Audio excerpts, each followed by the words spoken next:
So this is the facing. And I'm going to show you exactly what we do with this.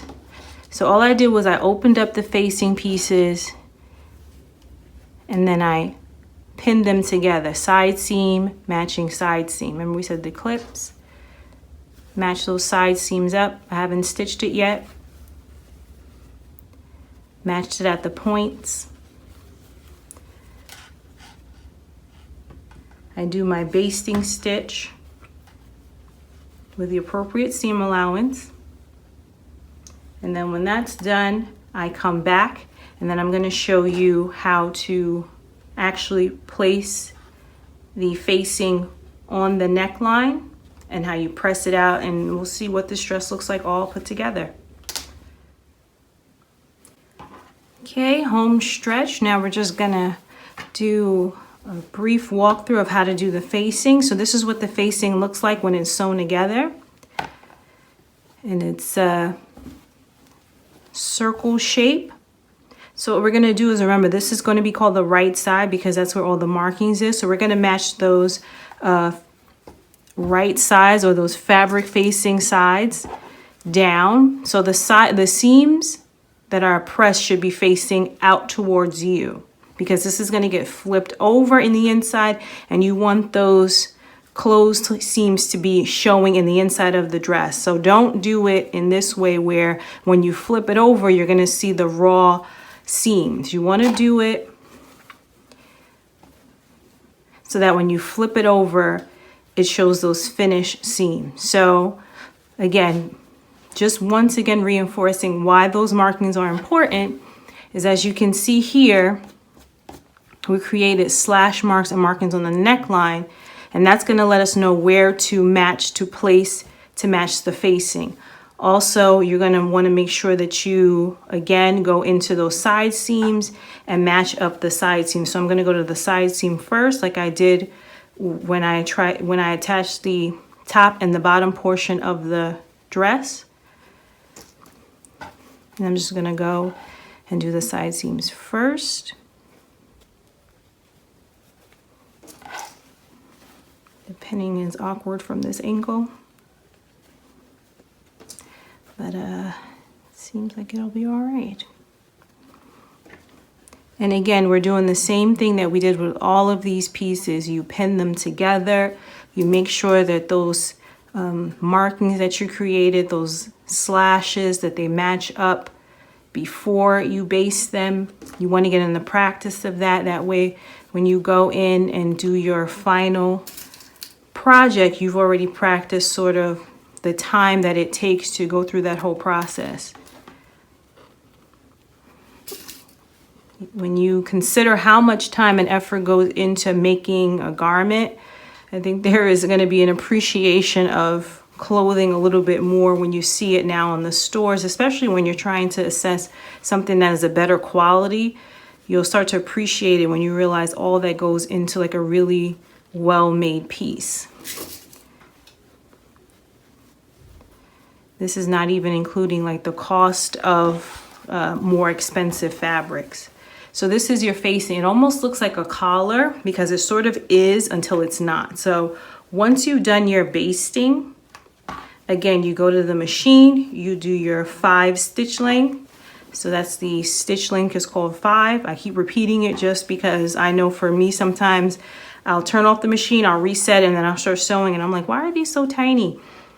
And then I realized I didn't reset it till 5, and that's important because you will have to take apart this entire garment and use these pieces in order to make your finish and final garment. So if you make the stitches too tiny, it's going to take a lot longer to get them out. When they're bigger, they come out a lot quicker. So now I'm gonna go in, I'm gonna create this stitch, and then I'm gonna show you guys how to fold it over, press it, and it also requires a top stitch, but that's something that we'll cover when we get into the finality of the garment, because that's more of a finishing piece, and there's different ways to finish it, but that's a finishing piece. So right now I'm just going to stitch it on the machine, and then we're going to press it to the other side and place it on the dress form. All right, now we have it sewn on there.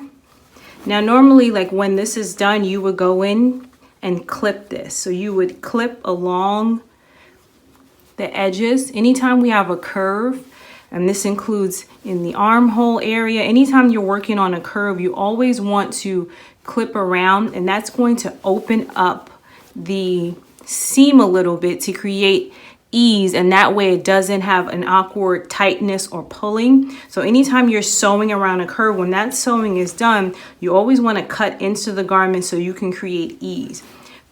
I don't like to do that until I actually go into the finalness of the garment, because I don't really like cutting too much into the muslin unless I absolutely have to, especially when it's something that I know I can just go in and do later. Unless I see really bad pulling in the muslin, and then I'm like, oh, let me see if it'll be alleviated if I go ahead and cut some of these armholes or some of the neckline open. Otherwise, I just sort of keep in the back of my mind that's gonna be alleviated. That pulling is gonna be alleviated once I sort of cut. So now we need to press this. So with the garment and the open seams facing up towards me, I'm just gonna fold this over. So now you'll see the raw seams facing towards me, but then you'll also, as I fold it down, you're gonna see the marked side facing towards me, because that's what you wanna see in the inside of a piece of facing. Now, when this is going to be done on with the finished fabric, you're going to line it with interfacing, and then I'm going to show you how to do that. We covered interfacing briefly in our tools section or our tools course. And that's just basically a supportive fabric that you put in there. And for this particular purpose, it's going to do two things. It's going to sort of weigh this down so it's not puckering up through the top of the dress, and it's a nice finishing to the dress.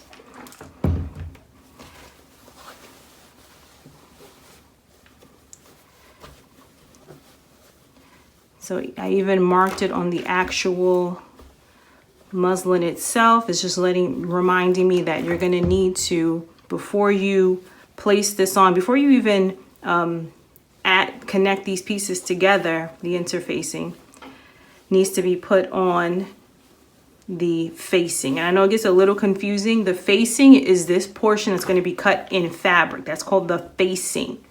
The interfacing is a different type of fabric, and it can be adhesive. It can be ones you sew on. We're going to be using the adhesive kind. So facing and interfacing, they have similar names, but they actually are two different things. Facing is something you put on a garment. Interfacing is something that is not really a part of the garment when you're talking about like on the outside. It's more something internal, the internal workings of a garment.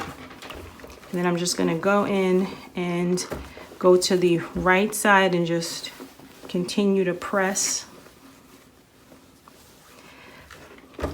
And on our finished garment, this is going to be secured with a top stitch, but right now we don't need to do that. And you see some of this puckering that I'm telling you about, some of this pulling.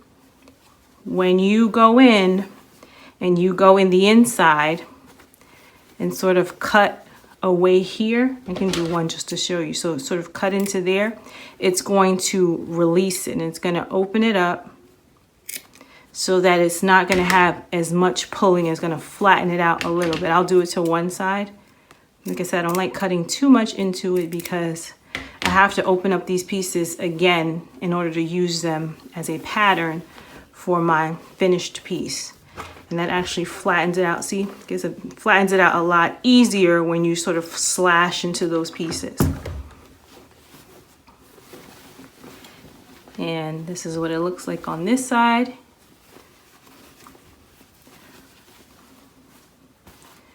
And you can see it's sort of a little bit on this side, and this is what it looks like here on this side. And then you would, depending on if we had a lining, if not, you would just either hand sew or machine stitch this, or serger, but that's in the future.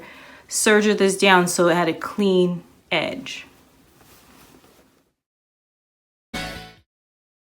Thanks for watching. Be sure to like and subscribe. Videos covering dressmaking, fashion, lectures, and more.